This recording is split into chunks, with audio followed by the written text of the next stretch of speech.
Welcome back, everyone, to The Card is Going to Change. My name is Ronald Two-Legs. I am joined by AIW owner John Thorne. Welcome back, Thorne. We did it. We're a day late, but we did it. 2 weeks in a row. Look at us go. Hell yeah. Here we are. Sticking to some kind of a schedule. I was just too dead to do it yesterday, which would have been Sunday, because we had the Fred Rosser seminar, and that was just a long day Sunday, and I was just like beat by the time we would have wound up podcasting. Yeah, I was pretty tired just from Saturday's show in general myself. I have a toddler, so I didn't get much rest on Sunday, so I was pretty beat.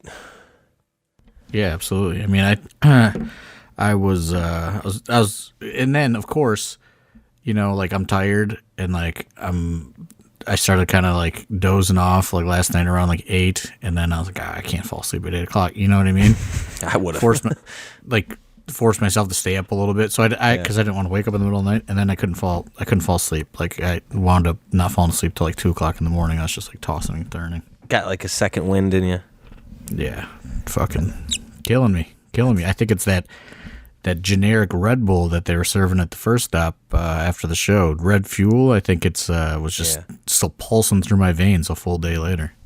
It's rough anymore, man. I drink too much. Like I had too many Red Bulls. I could not sleep at all. I was up late on Saturday night, but yeah, I drink too much Red Bull. What I normally drink, I had extra Red Bull for whatever reason, and then it was a lot of driving though too. I drank a lot of Red Bull before I put any alcohol in the Red Bull. Right. I mean, I didn't have a drop of alcohol till we were back in the area, and had was feeling a little tired, so I had a couple Red Bull drinks, but they got that generic, and I don't know, it had a weird impact on my body to where I was just like, I barely slept Saturday night, and I had to be up at the school at 9 o'clock in the morning, so it's a long day. I may never touch Red Fuel ever again. It shit gives me heartburn, man. I can't help it. It tastes so good, though. I can't help I like it. I don't know. Well, that explains. I had some of that going on, too, yesterday. Yeah, for sure. So, real quick, I want to touch on some of the things we're going to review this past AIW show, Damn. We had, if you watched on Fight Plus, I know a lot of people, we were very, very well attended, and it was over 400 or something like that. I know he undersold us on the stream there. Ron Simmons, they undersold us a little bit because I know you had Fred Rosser. Fred Rosser, I think. Oh, was it Fred? Okay. Yeah. I said, come on, man, we're well above that. Yeah. He undersold us a little bit. But if you did see it on Fight, if you weren't in the live attendance, we added a little intro stuff going on that I thought went over very well. Yeah, that's all Chase Oliver. We've had discussions about doing stuff like this, and he just decides like Friday night he just starts making all these videos, and I'm just like, you got to spread this out over a month, man. You know what I mean? Yeah. And I thought it all turned out really well. He's like, he had the cold open, and then the big review of how the last show, and then into kind of like a little, like almost like a Monday Night Raw intro or something, like a little TV intro. And then he also mixed in some packages for some of the bigger matches, and instead of going completely dark during intermission, we're trying to do pre-tapes throughout the day and then broadcast those, so there's no like dead time, what I mean, on the stream, because I do feel like it's very easy to lose people's interest when you just put we're going intermission graphic up, you know what I mean? Right. Yeah, I think a lot of that went over well. Like I said, if you were watching on Fight Plus, feel free to, let us know on Facebook or Twitter, wherever you do your social media. Let us know what you thought. of the Fight Plus stuff, because like I said, I thought from a production standpoint it was really great. But let's get into the card a little bit. Cage match, man. That was the big before, glaring thing on the card there is we had a cage, but there was a lot of great matches. But what stood out for you? I mean, I thought that the whole card built very well. And I actually just read a review, which is, it's kind of interesting. You can kind of tell that, we're kind of hitting that. We always talk about that stride we were hitting in 2019 pre-pandemic and all that. Mm-hmm. It really feels like that. And I could tell because people are websites are posting our results and, all these weird different things are happening that hasn't been happening for a long time. You know what I mean? Sure. So, I thought that the card built well. I thought that, there's obvious things that we're trying to establish, and I think people are picking up, picking up on it. Even if it's things that they don't like, I think they're starting to engage, more than maybe they have been. I don't really know how to explain it. You know what I'm saying? It definitely seems like you're just getting attention from places that we had been prior to the pandemic, like you said, just getting write-ups and having people really kind of following along with what we're doing. Yeah, and I read a review actually earlier today, and they complimented how the show built, and they weren't so complimentary about match lengths early on and things like that. But I don't think it's a full 360 view, right? That is why certain things are shorter and certain things are longer, and we're trying to produce a full, you know what I mean, a full-on event. We're not just trying to go okay, you guys go out there and wrestle for 20 minutes every match. I just think, and it took me a long time to realize that old man, saying less is more or whatever. Mm-hmm. And I actually had a talk with Ron Simmons about this, which we'll get into him, but he pulled me aside, while the show was going on, after intermission, and he was really complimentary about the flow of the show and how everything was moving, and how things were not overstaying their welcome, which you never even know if they're the legends or the attractions are even paying attention. And he didn't have to say any of that, you know what I mean? Any of that to me. He was paid. He was free to leave whenever he whenever he wanted to. Right. But he was very complimentary to that. And I told him, I said, obviously, independent promoters always get involved in independent wrestling because they think that they're going to reinvent the wheel. And it's taken us a long time to, kind of pull on the reins a little bit and look at the full spectrum of the show and try to make things mean stuff, and because I truly do believe that it takes zero talent to book a good match, and I think that this sounds very contradictory, but I almost feel like there's too many good matches going on every single weekend for any of them to matter, if that makes sense. So it's, yeah, I get what you're saying. On paper, there's only so many. Really, well, they're right. Who, you know what I mean? All this stuff is just forgotten so much. There's so many great matches that get forgotten every single day now because, and that's a testament to how hard everybody on the independents are working night in and night out. But a lot of it is, the shelf life of a great match evaporates. So you have to look at it with a different approach. And we don't, I'm not saying that we don't have the guys that can have those types of matches. I'm saying we're trying to present, a different type of show, if that makes sense.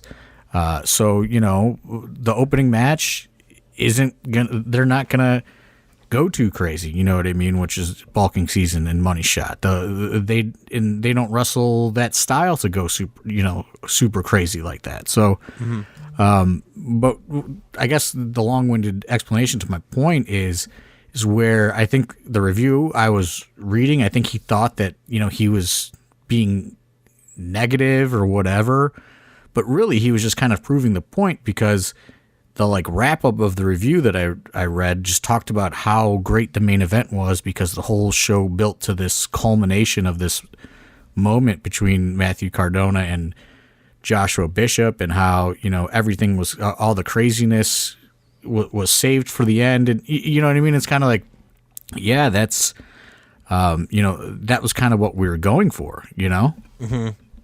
Yeah. Yeah, you've said that before about a review. You read a review, and it was like, you're almost like, that's kind of what I was going for. Like they didn't understand that, but that's what I had in my head, and that's in what they described as what I was aiming for. So, right, like I think that like the only people that are going to take the review negative are like the people, the talents that were negatively reviewed, but they were also just doing what they were told, because. I don't even know if people have realized this, and I know we kind of talked about it on the podcast, but we've been doing it so infrequently. We're even trying to keep the main show down to around 8 matches, unless it's like an Absolution or a J-Lit or something like that. So you are going to see, we were typically doing 9-10 match shows. Mm-hmm. And now what we're doing, which, we have been kind of implementing, and we really implemented it on Saturday, is doors open at 6:30. You're going to get one of those matches, or 2 of those matches are getting bumped down to the pre-show. So on Saturday, for example, we bumped 2 matches off the card onto the pre-show, and you got a match at 6:50 and 7:10, and it's filling that time while people are still filing in and doing the meet and greet and kind of sitting around. Previously, and how most independent wrestling operates, there's just an hour and a half of just dead time, of just right. People kind of meandering around the venue. So now we're trying to optimize our time and optimize our minutes, and also, make the stream more digestible at 8 matches, which, this is all stuff that I was very anti-believer in. I'm sure even if you listen to early podcasts, me and Biggins were vehemently against, running tighter shows and all this stuff. But the just mindset of people has changed. Attention spans have changed. So much has changed. And, so has the business model. We used to want to run long shows because a longer show meant we were selling more concessions, which meant we could, it was less money that we had to go to the ATM to go get to finish paying everybody. That was the mindset behind some of that, was like, if we keep them in the building longer and we don't produce these matches and, everyone wrestles for 20 minutes or more, you know what I mean? We're going to sell more like cans of pop or pizza, right. As stupid as that sounds now saying it. And I was also, I didn't believe in crowd burnout. There was a lot of things that I was against, but now, we've begun over the years implementing things and slowly continuing to kind of pull on the reins a little bit. And, I really feel like we're starting to hit that stride again that we were hitting in 2019. Agreed. And back to say back in the day, when you're talking about this, it was a little bit different streaming. Every AIW show wasn't streamed, so you're putting on 10 to 12 matches because the show is a DVD at a later date. It's not someone sitting at home that could tune into 10 other things on any given night, and so you want to reward the people that are there as well with, hey, they paid money for this ticket, let's give them as many matches and as much entertainment as we can.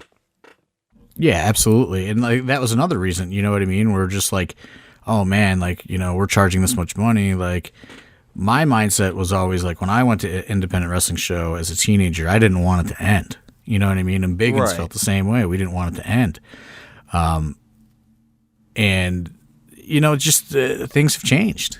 Yeah, I mean, you're talking about a time that's before, these big streaming services that we have now, Fight Plus and, other well, right. And then, that was a whole other thing, was trying to sell the DVD, right? Like you needed to do these matches to sell DVD. Now everything is streamed, everything is at the click of a button. It's just all changed so much. Right.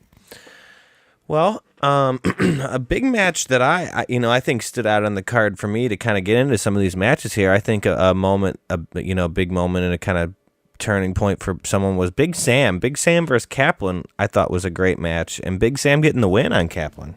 I'm interested to hear your perspective, because much to what people probably don't realize is you're really not privy to any of that stuff. So I'm really interested to hear why you think that. What's that? Why I think what? That it was a big moment for him? Right, and like what made you excited about it? Well, I think Big Sam has had some matches coming up. He's been in some of these 4-way scrambles, some of the stuff with the students. He's had matches. This was a match to me. Kaplan is a made guy in AIW. Kaplan is a guy who can beat the shit out of pretty much anyone. He's going to go in there and stand toe-to-toe with anyone. So for Big Sam to come in there as a bigger guy and really legitimize himself to a guy in the locker room that's greatly respected, I think that goes a long way. He could have lost to Kaplan and still, I think, been respected and had a great match with him, and people would have said, hey, that Big Sam, he's really coming around. He can stay in there with guys. But to win, I think, was huge for him, because that really, in my mind, solidifies Sam as a player in AIW. He's a newer student, but getting a win over Kaplan to me just puts a lot of respect on his name. Yeah, and it's kind of funny that you said it that way, because Kaplan is a made man. You know what I mean? And Kaplan is like, he's almost like a boss, right? Right. Like if it's the mafia, like he is, he's running. You know what I mean? He's one of the top dogs. Mm-hmm. And it's kind of funny, because Kaplan doesn't care, but I even pulled him aside and explained to him why I wanted to do it. And that just goes to show you the kind of respect that Kaplan receives from everybody. You know what I mean? Right. Everybody in the back, and it's not like he demands the respect. He just has the respect. And, I think that, you've seen Shaw kind of break out of the pack a little bit from that class, but Sam has been working very hard as well. And, we've seen him do a few things on the last Akron shows that have really stood out, and he is definitely pulling support as well, which is always a good check mark, to put in the box, right? People are coming out to see him.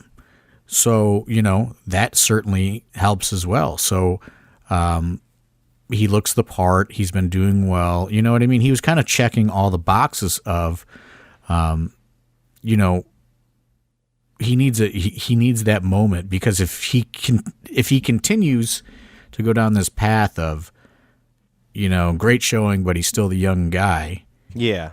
No one's ever going to buy it. You know what I mean? No matter how big he is. So I really wanted to give him a moment. I didn't think anybody thought that he would beat Kaplan. That's a regular AIW viewer or, fan in attendance. So, you know what I mean? That's what I was going for. And I thought it served its purpose. Absolutely. Yeah, I think, because Kaplan had even said in his promo, that you've been giving him a lot of students, and it hasn't been going some of their way, for Big Sam to come in there and, like I said, not only have a great match, because he could have had a great match with Kaplan and lost, and people, it wouldn't have been as good as a win, obviously, but people still would have had, started to get some respect and notice, hey, this kid's really starting to break out. But with that win, like I said, I think it really kind of solidifies him, as somebody who, can come out of nowhere and beat you. Right. Absolutely. Absolutely what I was going for. And it's, that's the tricky part, but also what is so fun about how we're creating from within right out of the school now. You know what I mean? People can see the entire journey, And you don't want to run the risk of, you see so many promotions do it with their students is like, here, you know what I mean? Like, come out and, you're going to wrestle your other classmate, and then one of you's going to win and one of you's going to lose, and then maybe you get a match again in a couple months. Maybe you don't. Maybe you do a battle royal. Maybe, you know what I mean? Like, it's not like there's not a plan in place, and we're always trying to keep a plan in place for our students, and not all of them click is quick or click ever or whatever. And but that's also, the benefit of, when we were doing the Winchester shows, and which, we have some summer events lined up. So, it's a developmental process. You know what I mean? Like, AIW is more or less a developmental wrestling promotion at this point, which I'm fine with, because it's a challenge to me, and it's a challenge to all of us to make people care about it. And the headlines will always say Matt Cardona and things like that. But if you look at these cards, like, a lot of it is homegrown stuff. And for it to be getting the attention that it's getting, and for people to be supporting it with these huge crowds, you know what I mean? Like, Matt Cardona contributes to it, but he's not all of it. You know what I mean? It's a great synergy, especially when you mix in a legend or something like that. But people continue to come back. You know what I mean? If it went, if it went 500 to 5, which, I mean, maybe the Cybernetico is. That's selling a little slow, but that's another story. You know what I mean? Like, if the main venues like had like a huge drop off, like, then that would be a little concerning. But I think people are kind of on board with this, following the story of everybody, from day one. Right. And I mean, there's a lot on the card, but almost in every, piece of the card is somebody who, is graduated from your school and is a part of this story that you're kind of writing. But the thing is, too, with wrestling is, like, you can only, you've said some of the stuff works, some of it don't. All you can do, in my opinion, as a promoter and a owner of a wrestling school is kind of try to put these people in positions, and if it doesn't work out, that's also, in my opinion, up to the wrestler to kind of realize and say, hey, what else can I try, or what can I do differently, or what is working, let's go with that, and kind of go from there. You can only put these people in positions, that you think are, are going to help them succeed. Obviously, it's not going to work for everybody, but, you can only do what, you can only do so much, Right, and, sometimes it works, sometimes it doesn't, sometimes people, Arthur MacArthur is a great example of this, okay? They come out, they're doing some things here and there. The pandemic hits. Arthur was on the road every weekend, finding places where he could wrestle throughout the pandemic to try to get experience and reps and build his confidence, to where he wasn't a guy that was working very flashy or, necessarily connecting right away with the crowd. But he went out and he did not give up on himself and wait for us, you know what I mean, or wait for me. He went out and continued to work, because he's in the Arthur MacArthur business, and he wants to succeed, whether he will or not. It does not matter. He wants to continue what he's doing. So he went out and got experience and would, took other people to bookings that he got, and, worked really hard. And, he's also, kind of taken over responsibilities and done things like that, to where, it's kind of like you said, like, I can give you a platform and I can put you in a position, but I can't control the entire destiny. So, some people have to go out and figure it out themselves. And, I always think of Arthur MacArthur because he wasn't a guy that people were clamoring for. And that's no disrespect to him. It was just like they came out, they debuted, you know what I mean? They started doing some stuff here and there, and, but the pandemic was almost the best thing that happened to him, because it allowed him to go out and find confidence and, really try to perfect his craft.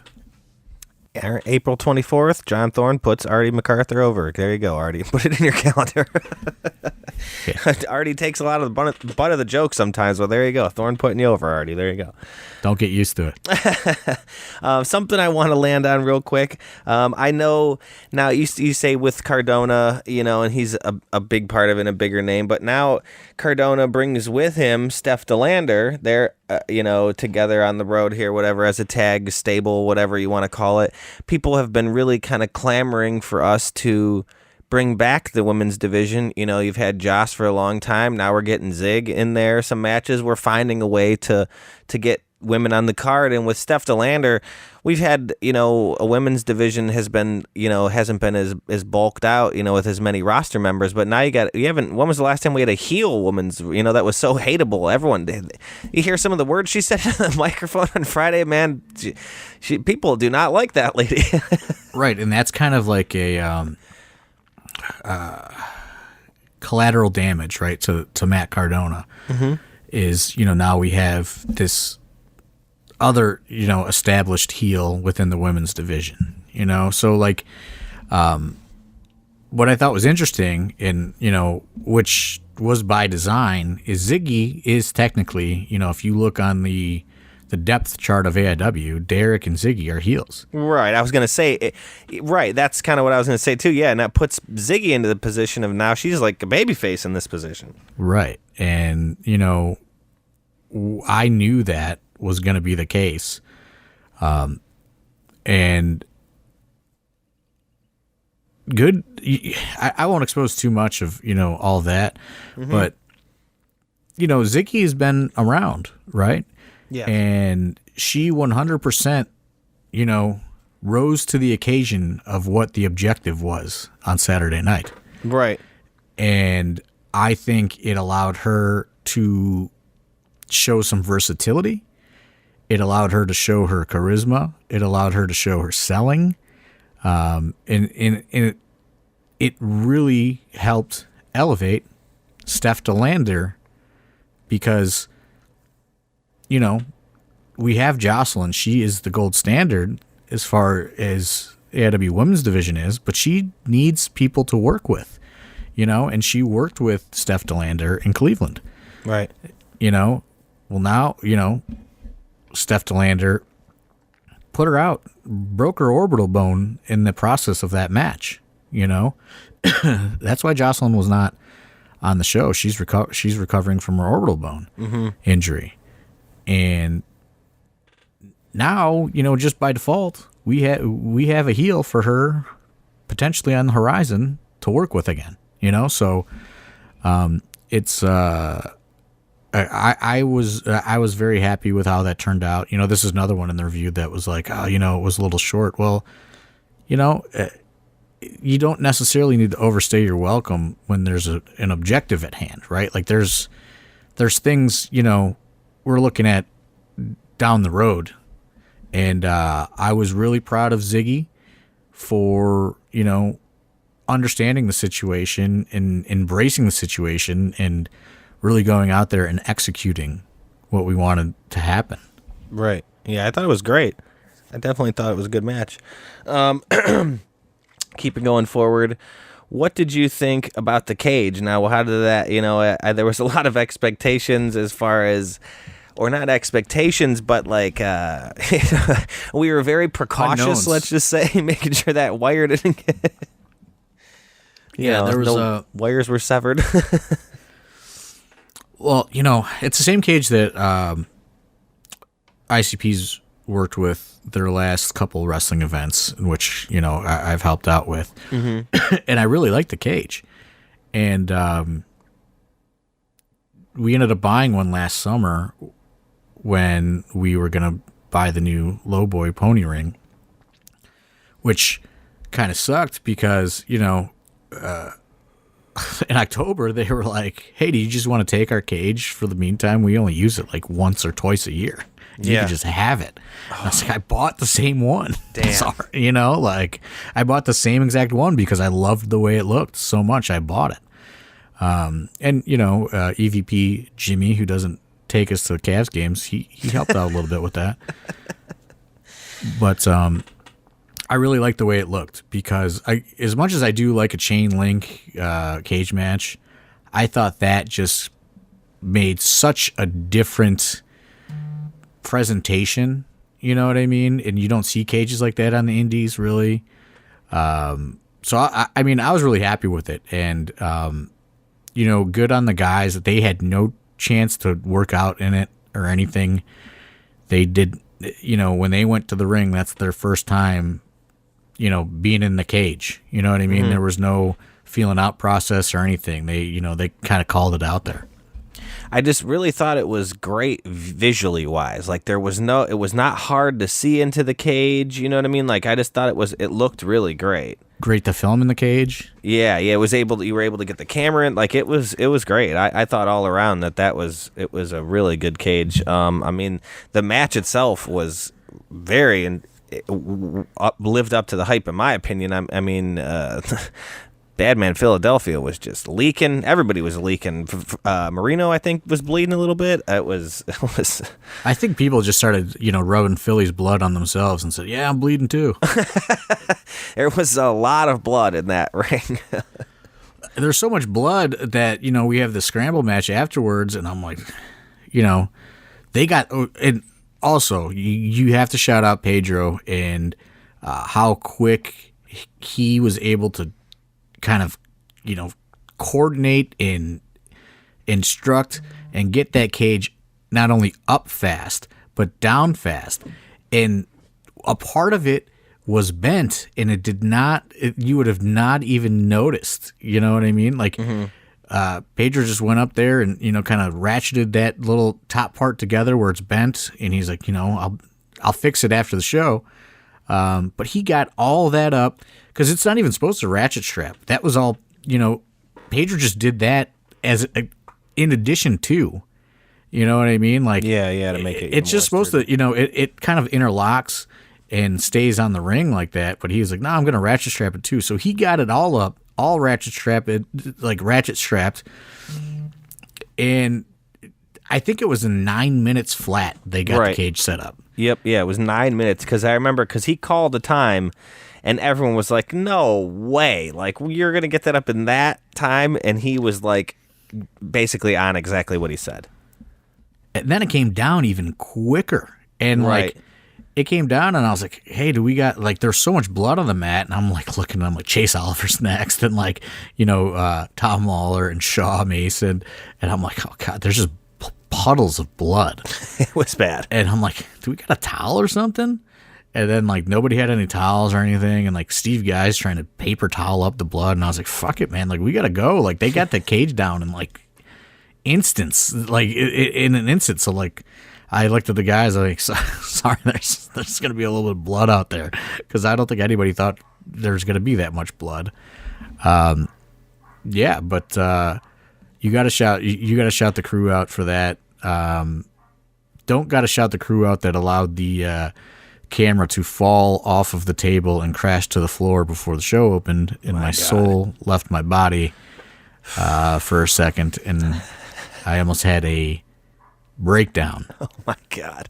Yeah, I came back in for a minute. I had ran outside, or I went to the pisser or something. I just left for a minute. We're like, we had a couple minutes to spare. I came back and they're like, well, the hard cam fell off the table. And I said, what the fuck did you just say? And they said, it crashed to the ground. I said, like, is it on? I looked over and the camera was on. I go, oh my God.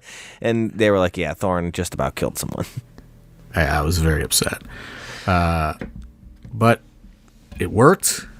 And the cage up and down was a bit of a redeemer. So you got to shout out Pedro. You always got to shout out Pedro. I mean, he works harder than everybody and stresses himself out to just an extreme. Like, I told him, like, I was just like, hey, man, all you can do is you got to learn to exhale with this crew, because sometimes things don't go too well and they don't understand why it creates stress. So you just gotta learn how to exhale and just think it's gonna all be over soon.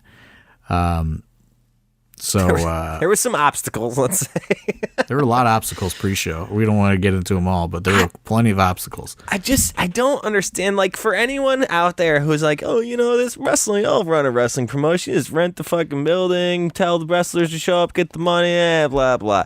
There is something that happens every single show. We have ran the Tadmor Shrine countless times. We know exactly what we're doing. We do it the same way. There's a million. Somehow, some way, something new will pop up and becomes an obstacle that you have to overcome and do in a timely manner. Do it without personalities wanting to kill each other, because that's a big thing too. You know what I mean? There's a lot of personalities in the room. There's a lot of, everyone, we have these jokes about everyone's an EVP of this. Everyone kind of has their positions, but you get enough people together and enough tasks, and a lot of time you're going to, hey, well, what if you try it this way? Hey, why don't they just do it like this? And it's like, it's People not. just start arguing. Yeah, so it's tough. But the fact that we get out a great show and do it every time, I think kudos to us, because there's always something.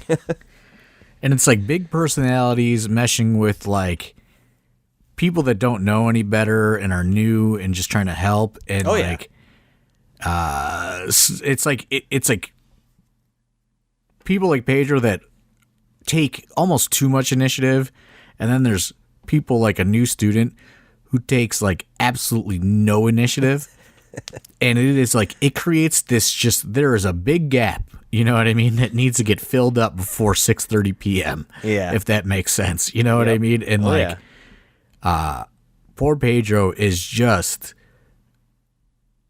killing himself, and he's the best though, man. I can't put over how much I love Pedro, to be honest. I know. I just I just wish that there would be less of a gap there. You know what I'm saying? Sure. To be filled.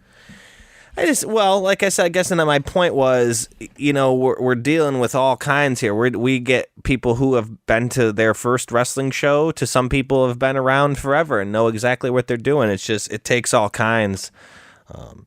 So there's a lot. I mean, I had a student get me ice. That was his job on Saturday. I said, you go get me a glass of ice. Took him a minute, but he got it done. He said, where do I go? I said, come on now. What do you think? I want you to go to like Sunoco right now? He said, where do I go? Said, that's what I'm talking about. There's like there's just there's a big gap. That's all I'll say. Yes.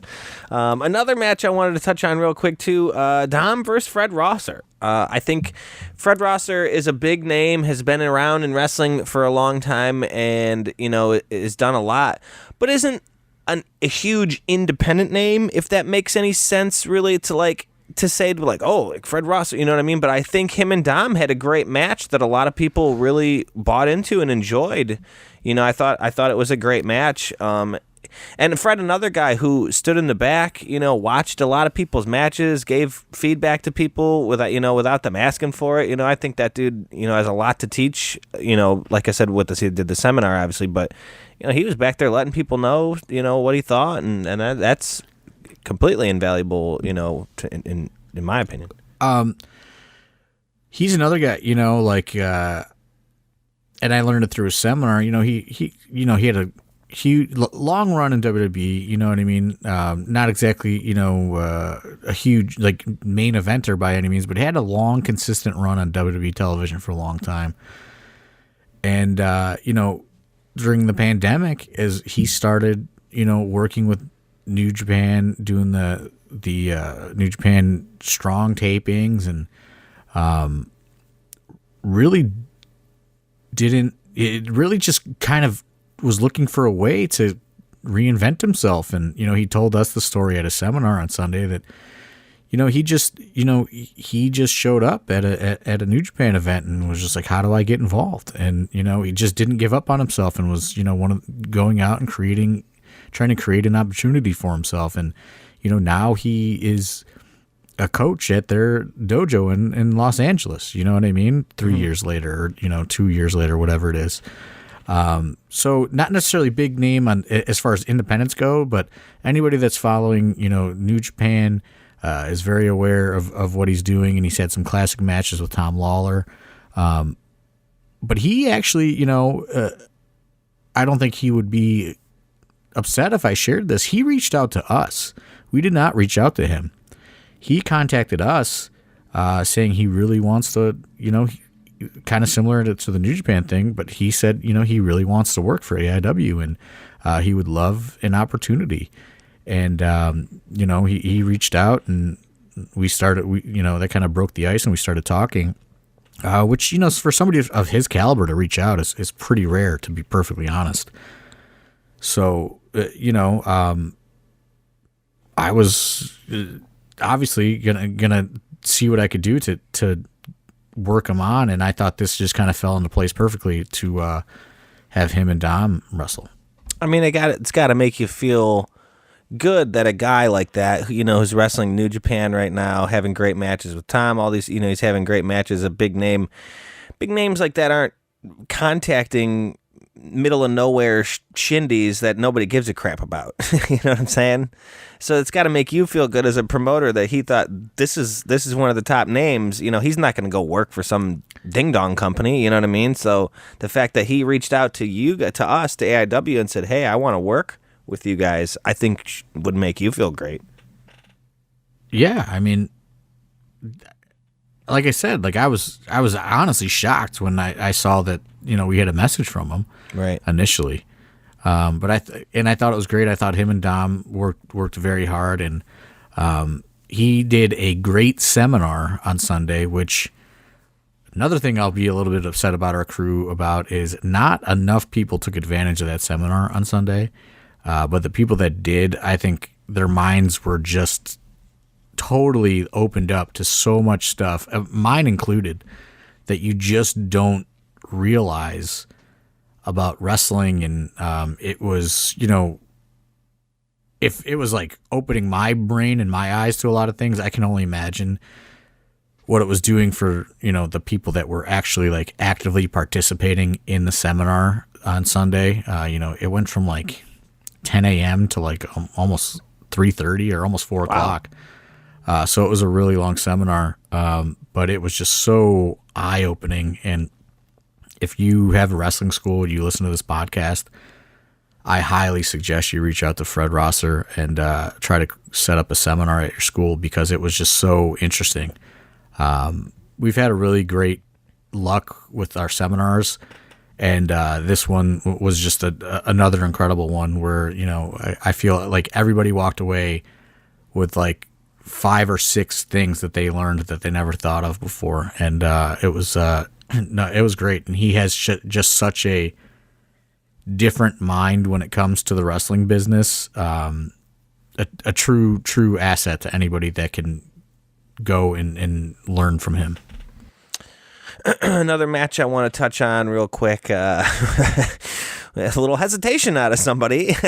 We had a open challenge from the Bitcoin boys, and they come out and they're talking about, you got to be former AIW tag champs, they got to be in some sort of former military background, which the name was already trademarked name Army, or trademarked name Army. And it was originally it wasn't originally, but it was Wes and Swoggle, and then right before Swoggle goes out, he starts noticing some things. He notices. So Swoggle wasn't in on this joke at all. And I will say, the last time that I know everyone, it wasn't streamed, but we did those fair shows with Swoggle. We did several shows in one day, and they had tagged before, and I played that music, and he said, "Don't you do that again." And we did it again, and he said, "I'm telling you right now, if you play that music again, I'm going to dump water on you." He threatened me. Swoggle threatened me. So now, having to play that song once again, he was nervous? None too pleased that I hit. Were you nervous to hit it? Were you nervous? I wasn't necessarily nervous per se, but I didn't think he was going to be pleased, and he was not, because he heard the music, and then because we hot started too, he got it right. There was no I didn't give him any time to react. Well, okay, so let me I guess I'll tell this story. So he was doing a signing, an appearance on the same day, and he had reached out, and I said, "We're running that day, but I have no idea if I can use you or not." You know what I mean? And he's like, "Whatever. I'll just tell him that I'll come hang out and see everybody, even if you don't book me, it's fine." So I was like, "Okay, cool." So I kind of had that in the back of my head. And as the card's coming together, I come up with this idea, but I don't tell him about it. And I just even say, I should say, hey, bring your gear. I'm going to try to work you on. I don't know. You know what I mean? Like, we got a couple different options. So he's like not privy to this at all, you know, and I go and I pick him up. And I say, I think we're going to just have you and Wes be a team and wrestle Duke and the boys. And, you know, it'll just be a fun little segment. And he's like, oh, okay, you know, whatever. Yeah. Well, then, you know, like he doesn't think too much of it because we got those DX colored AIW shirts last month, the 216 shirts. Right. Yeah. So Wes just has on an AIW shirt and it's like, you know, whatever. And then I had Amazoned a bunch of glow sticks. So I had these glow sticks hidden up by you in the gorilla position, and right before they were getting ready to go, like Ziggy and Delander were on. Mm-hmm. I started cracking a bunch of them real quick. You know what I mean? And I put them under because Wes was in on it. Yeah, and everybody else was in on it, but Swoggle wasn't in on it. And I started, we put them in like in a tote or something, and like, yeah, Wes, they were in the stuff right to the right of girl, like where all my shit is in those totes. Wes has neon green tape on, and like, I still don't think he's catching on. You know what I mean? Because it's matching the shirts or whatever. I don't think he did until it went Degeneration, and he turned and looked at me, and I was like, "Oh fuck!" Because like we tell him it's going to be a big surprise pop or whatever. Yeah. So then it goes, and then you play the DX thing, and he sees the glow sticks in the tote. You know, they're glowing already. And he's like, oh no, I'm not, he's like, nope. And he's like, I'm going to the back, and I'm like, no, you gotta go. He's like, no, I'm not doing this. I'm not doing this shit again. Like, I told you guys last time it wasn't funny. It's not funny this time. I'm like, dude, the people are out there, like you gotta go. And like, I pushed him through the entranceway, and he's fighting with me. And he's just like, he's mad, and he's half like smiling, and I just like, I pulled out cash that was in my pocket, and I gave it to him, and he said, okay. And then he went to the ring, and I think Wes cracked because Wes had uncracked ones hidden in his tights. He put the bag of the uncracked glow sticks like in his tights, or I think they were hidden in his tights. So he pulled them out and cracked them and gave them to him, and then like Swoggle embraced it, but all of that was on the fly. Yeah, he was not pleased. So then Wes came back, and I had all those ones that I cracked because they're still doing the entrance, and I had two big handfuls for him to give to him to throw out. So I mean, I thought it was a really fun segment. I just like how Swoggle's such a showman that it's like he didn't even want to do it, but then once he's like, all right, you know what, fuck it, he goes out there and he's doing the axe, and he's throwing it up, and he's like, I'll show you how to do it, kid. So that was a fun segment. He was whipping them at Duke and the boys too, like whipping those things. He was throwing them with all of his might. That is for sure. It couldn't have been a better opponent too for him. I think that's probably why he's like, you know what, fuck it, let's go out there. Starts whipping them at Mikey. Oh boy. Okay, what else do we want to talk about here? I thought the 4-way scramble for the Intense belt was a lot of fun. I thought that was a great match. I thought the whole show was good. I mean, honestly, I thought the whole show was good. The main event, we haven't got to that yet, but that was, Matt Cardona texted me. It had like a 9.999 rating on Cage Match or something yesterday. Wow. And that review really enjoyed it. So I thought it was great. I know that there's, people are wondering where everything's going. And you just got to wait and see, right? But I thought that was a great main event to kind of top off a really good show. Yeah, it was a good night. Like you said, the 8 matches. I feel like it was a great pace. I don't feel like it dragged at all. Especially with putting a cage up and taking it down. I think the show paced really well. Yeah, I agree. And another thing, I tweeted it, but I have to tell the story. We were at the bar afterwards, and just like a bar patron recognized Hornswoggle as Hornswoggle. Dude, and he came up to him and he said, "Mr. Hornswoggle, sir, it's a pleasure to meet you." I'm just going to call him Mr. Hornswoggle from now on. He goes, we were watching from across the bar until we go, oh, he's going to get a picture. He's going to get a picture. He's got to.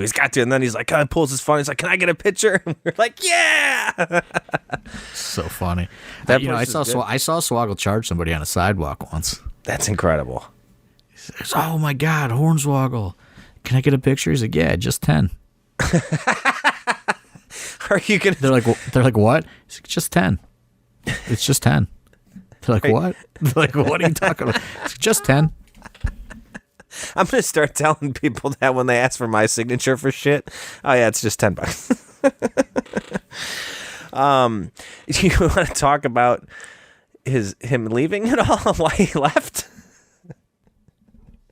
I don't remember why he left. Because Filthy Tom kept playing his entrance music on the touch tunes. He played it the first time. He fucking got Austin to get that remote and turned it off immediately. They played it again and he goes, it wasn't me. And Tom was so convincing that it wasn't him that Swoggle let it play. But he goes, fuck this, I'm leaving before he can do it again. He did it again too. Yeah, he did as he was leaving. Oh man, I forgot about that. He had some of those everyone had pierogies, man. I should have got pierogies from that place. They looked good. He had some and somebody else was eating. I was like, damn it, those look good. Steve Guy got some, I think. They looked good, man. That place had good food. Well, anything else you want to talk about before we get out of here? Well, I think I opened it up for questions in the Discord. Okay. I didn't know if you did it. I know we just did a podcast not too long ago, so I didn't know if we were going to go today or wait a week or whatever. So let me see here. Seeing if there's anything that they need. Oh my God, we got plenty of messages here. Hang on, let me read through this. Man, there's a lot. 100. What did you put in? There's 100 new messages since 10 a.m. today. People were active in there. The questions are at the bottom though. Okay, let me see if I could scroll to that. Shout out to George Mazanin, who was also in the crowd on Saturday night. Did you see George in there? I did. Yes, I did, actually. So Butters wants to know, where did pairing Carson and PB come from?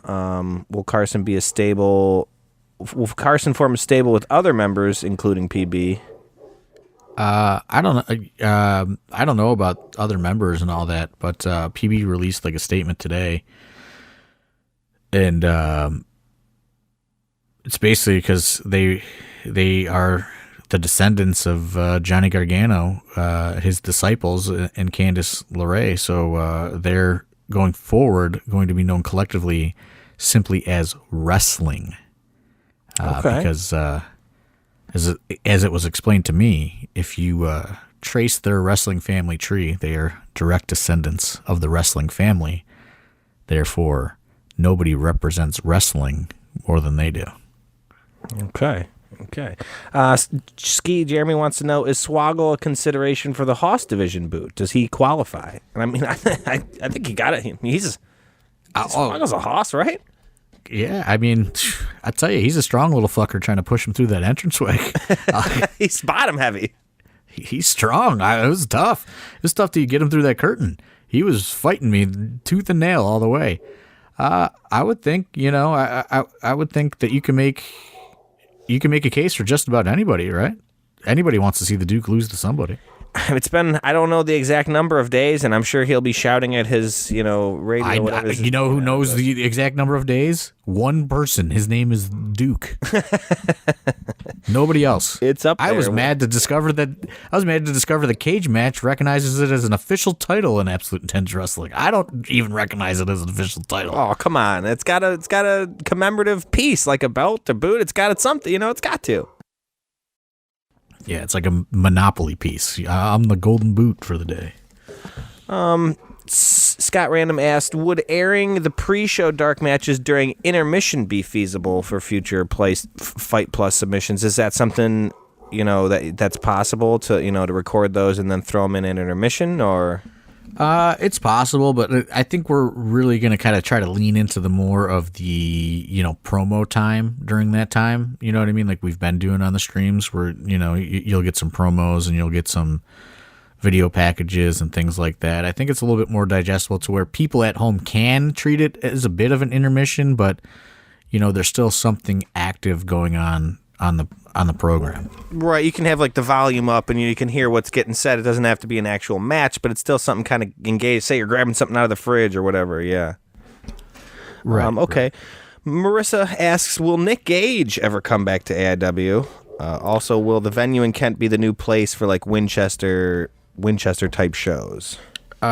Nick Gage, he doesn't really do anything outside of GCW anymore. I know he signed that contract before the Hammerstein.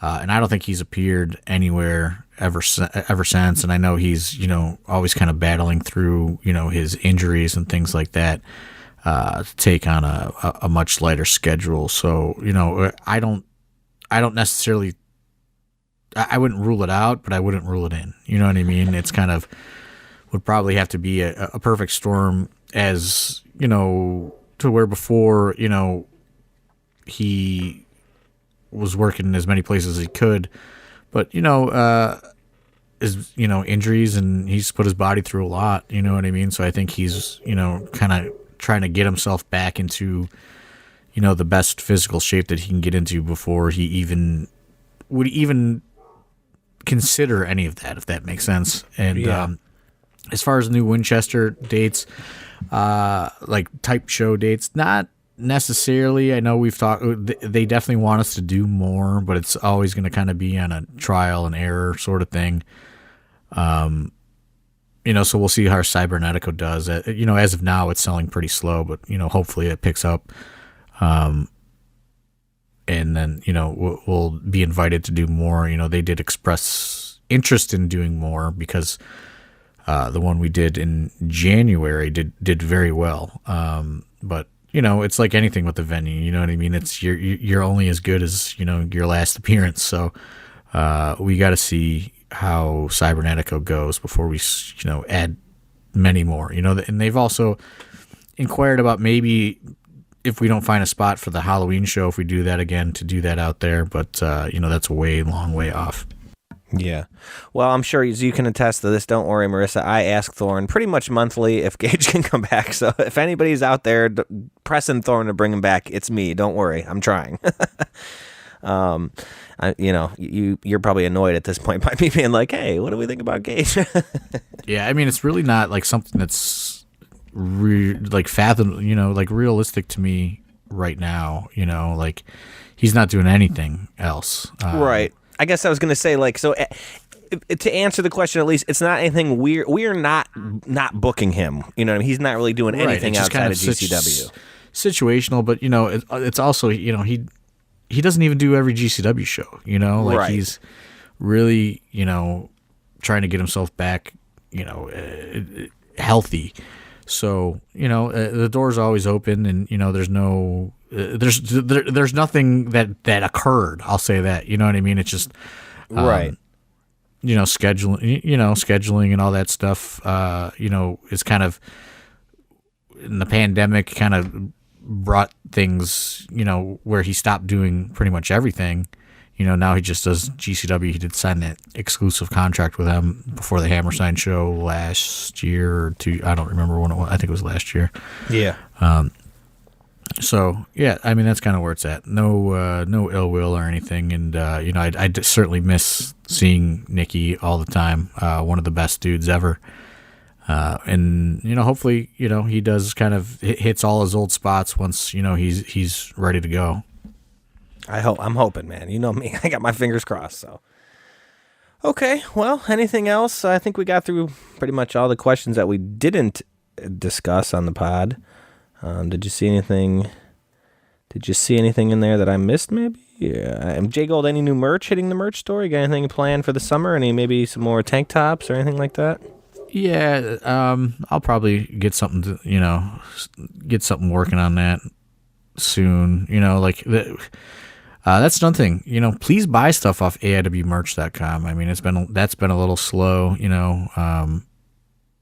If we can sell some more stuff on there, it's just. I kind of complained about the tax situation last month or last week, but it's always kind of a. You gotta be stirring like 10 different pots, you know what I mean, as a wrestling promoter, and some stuff gets put on the back burner, so to speak, and merch is one of them. But we had live show merch last month, so like it's just hard to juggle, and we delegate, and some people accept the delegation, like Pedro takes on way too much delegation, and then other people kind of don't take on their delegations, so it's just one of those things. But yeah, I'll try to get some new merch rolling as well. Cool. All right. Well, we're 2 in a row here. We're starting to get in the swing of this thing. What do you think? Yeah, we'll see if we can keep the momentum going. Well, next week we're going to come on and we're going to preview, Cybernetico de Mayo. So that'll give us something to do. We'll talk about some of the matches that have been announced and that type of stuff, what you're looking forward to. We just kind of finalize those announcements should be rolling out on the Patreon soon. We just kind of finalized the last little pieces of the card and who will be participating in the Cybernetico. And perfect. Yeah, I mean, I think it's going to be fun. It's going to be interesting. This is certainly a show, though. We need some of those diehard AIW fans that enjoyed it last year, because I don't know how the people that don't know what a Cybernetico are, they're just like, I'm going to wrestling. They're like, what the fuck is this? You know what I mean? So we definitely need the crew out there in full effect to make this thing a success, because it would be certainly a weird first time event to just stroll into, stroll off a college campus into the local wrestling event. You got 16 people on the side of the ring and whatever. Yeah, 16 people kneeling down around the ring. Is that, yeah, it's 8 and 8 or something crazy, right? Yeah, I think, yeah, it's like baseball. All right, real quick, the little guy just walked in. He wants to say hi. You want to say hi to everyone, Elliot? Hello, poopy head. Well, there you go. All right. If I don't let him do that, he'll just scream anyway, so you got to tell him to hold on. You can give him his turn. So. All right. All right, well, thanks, everyone, for AIW, for John Thorne. My name is Ronald Two Legs. We'll see you next time, everyone. Thanks.